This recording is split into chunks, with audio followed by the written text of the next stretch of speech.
Welcome back to the Retirement Income Show. I'm Mark Elliott here with well-respected retirement wealth advisor and certified financial planner Troy Sharpe of Oak Harvest Financial Group. It's a local family-owned firm. Troy, the CEO and founder, and of course A-plus rated by the Better Business Bureau of Houston. You can always go to the website to find out more, oakharvestfinancialgroup.com. The office located at 920 Memorial City Way, right off I-10 and Bunker Hill.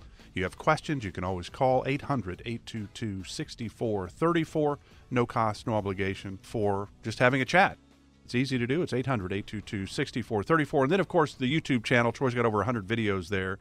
You can subscribe, which will give you the reminders that, hey, there's a new video out. You don't have to, though. You can just search for Troy Sharpe and Oak Harvest on YouTube. Have that opportunity as well. We talked about a lot of different things today. We're going to get into some mutual funds and tax drag on mutual funds that I don't really understand because, look, I have the opportunity at 61 to talk to Troy every week on this program, but I do not work in the financial world. So this is a great show for me to gain knowledge, which I hope it's the same for you. But when you think about the marginal gains, coaches always say, we just want to get a little bit better tomorrow than we were today.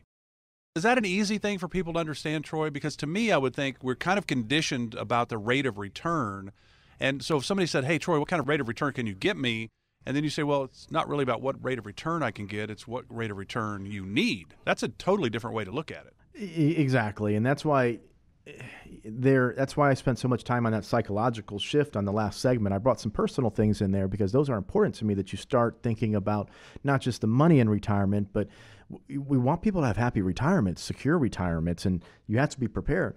But one of the biggest misconceptions about retirement is the whole notion on returns mean everything.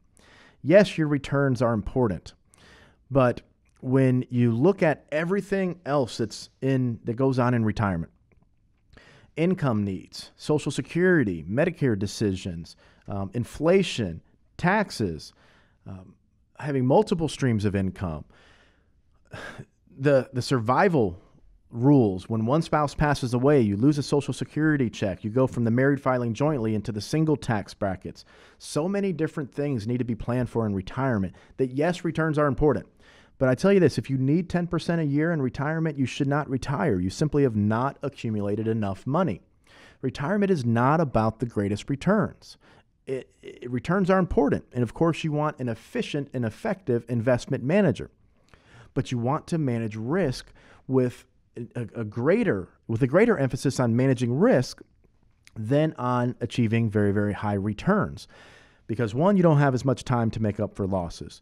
Two, the sequence of returns risk can destroy your retirement. What is the sequence of returns risk? Well, if you're focused on returns, you have to take risk. If you want 10% a year, you have to have closer probably 80, 90% of your money in the stock market. Historically, if you had 100% of your money in the stock market and you look at the best 10-year periods historically out there, sure, you can average 10 to 15% a year. We're coming off a period where the stock market over the past 10 years averaged 15% per year. But guess what? You had to take a lot of risk. In retirement, you don't want to have 100% of your money out there in the market. So sequence of returns risk is if I take out 5% to live on for income, and the market or my portfolio goes down 15, okay, I've taken 5, I lost 15, I'm down 20. If I have $1 million, I'm down to 800,000. I lost 20% of my life savings in 1 year. Year 2 of retirement, if I still need that 5% income, so doing the math, 5% on that million was 50,000. Okay, now your portfolio has dropped to 800,000 because of sequence risk. You still need 50,000. You actually probably need 52 because of inflation, but I'll keep it simple at 50. 50,000 on an $800,000 portfolio is about 6.3, 6.4%, somewhere in that range. So now we're taking a larger percentage distribution because our portfolio values have dropped. But guess what happens if the portfolio goes down again in year 2? You've taken now, let's call it 6% out. But let's say the market doesn't react positively, we're in a recession, and the market or your portfolio is down another 15%. So you've taken 6, you lost 15, you're down another 20%, 160,000 off your 800. Now you're down to about, 640? So 2 years in this example, the market went down 20 and 15, or your portfolio lost 20 and 15, okay? you've lost darn near 40% of your entire life savings because of the sequence of returns risk. So in retirement, investment returns are important, but risk management is equally important. But risk management and investment returns are only one teeny tiny really slice of the retirement pie. You need a custom designed portfolio that's meant to generate income. And then that income generation plan needs to be focused on how are we going to reduce taxes? What are the best tools? What are the best strategies? Not just to reduce taxes today. Oftentimes it makes more sense doing a Roth conversion strategy where you're going to pay more taxes today in order to pay many or much less tax over the course of the next 30 years. But that investment plan that manages risk and is focused on generating some returns, that plan is also focused on generating income. All that needs to be wrapped around a plan to reduce taxes. But then we also need to focus on estate planning. If you have any significant amount of wealth in this country, and I'm not talking about your will and your living trust and those types of things, I'm talking about how do we strategically plan to get the money that you've saved over to the next generation without the government reaching deep into your pocket and taking 40, 50, 60, 70%. Yes, if you have money inside your retirement accounts and you've accumulated money, you could possibly owe income taxes. Well, you definitely will owe income taxes. The kids will on those funds. All retirement accounts must be distributed within 10 years of death when the children inherit them or grandchildren.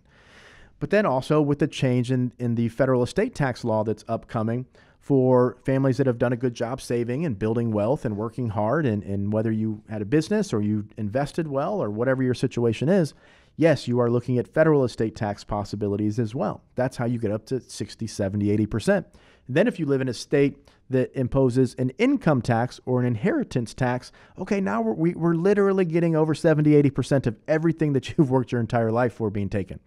So without proper planning. Now, if you got $500,000 and you pass away, you still have to deal with the income tax if it's inside your retirement account, but the estate tax stuff does not apply to you. Everyone's situation is different. But the point is, you asked me, Mark, about the marginal gains here in returns in retirement. And in classic fashion here, I talked about everything else that we need to be focused on in retirement, because those are the things that will help you not run out of money. Those are the things that will make sure that you pay less tax in retirement. If you pay less tax, that means you keep more of your money. That means you're going to be better to fight inflation and the erosion of your purchasing power. If you have multiple streams of income, you're going to sleep better at night, because if the market goes up or down and your income, these income streams aren't dependent on the market growing, you're going to sleep a lot better. It's a lot easier to deal with a 25, 30% market correction when you know your income doesn't change. If that's $80,000 a year for you or $150,000 a year for you, if those paychecks, your Social Security, whatever private investments you've made, if the market drops 30% and your lifestyle doesn't change and will never change because that market drop, you're going to sleep a lot better than the person who just has 60-40 stock bonds and some mutual funds, and now the portfolio's down 30% or 20% or whatever the number is, and they're depending on that rebound to continue their standard of living. If this sounds reasonable to you, if this sounds like an approach that you want to explore, you're going to give us a call at 1-800-822-6434. You're simply going to leave a message. You're going to leave a message, and Frank's going to give you a call back on Monday. And Frank's going to see if you're a good fit for our Retirement 360 process and what we do here at Oak Harvest Financial Group. If what I'm talking about is appealing to you and you feel like you need those services, you're probably a good fit, at least initially, to go through this process. And we're simply going to sit down, have a cup of coffee, have a cup of water, and understand what's important to you. We can do it over the phone on that first visit as well, or through Zoom. But reach out, 1-800-822-6434. So the tax drag, Mark, is the question you originally asked me. And I wanted to bring this up on this week's show because there's new research out there. And I've been underestimating over the years. I think most professionals have been underestimating the tax drag that mutual funds have on your overall wealth. So depending on your tax bracket, well, first let me set up what tax drag is. This is one of the reasons why I've never ever been a big fan of mutual funds. First off, mutual funds have a lot of hidden fees typically. If you're working with an advisor, especially a broker, you're most likely looking at some type of upfront charge or exit fee on your mutual funds. Some of these mutual funds, 3, 4, 5% just to purchase. Okay, that's not good. That's why typically there's a lot of firms out there, big firms, that this is all they do, is they put you into these mutual funds where you have these big upfront fees. But besides that, you have ongoing fees, you have 12B1 fees, you have expense fees, you have various administrative fees. A lot of times when we do a hidden fee analysis on mutual fund accounts, we'll find anywhere from 75 basis points to 2.5% of fees inside that mutual fund, which typically are in addition to any fee that your advisor is charging. Now, tax drag on mutual funds. Mutual fund managers buy and sell stocks throughout the year, or bonds for that matter, depending on which type of fund you have. When they do that, if they create a capital gain, at the end of the year, all of those capital gains pass through to you, the mutual fund owner. So depending on your tax bracket, this new research is showing us that anywhere from about 1.2 to about 1.6% per year in reduction of returns is due to this tax drag. So that means that if you have a 1% mutual fund fee, you're paying your advisor 1%, and the tax drag is, let's just call it another 1%. That's 3% a year, essentially, that you're losing in performance from the mutual funds. So I just wanted to talk a little bit about that because it's important to understand how inefficient mutual funds are. Index funds as well. Index funds aren't quite as bad as mutual funds, but also you're looking at around 1.2%, between 1 and 1.2%, depending on your tax bracket, tax drag from index funds or ETFs that are, again, when the index gets rebalanced, things are bought or sold, those capital gain distributions flow through to you.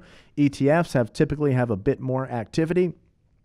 So this tax drag is something that we need to be aware of because when we have these hidden fees, they can eat away at our returns. And when you're paying a fee to an advisor, that's one thing. If you're receiving the value, if you're receiving an income plan, a tax plan, an investment strategy, and all of this stuff is working together, that's valuable. That's worth paying for.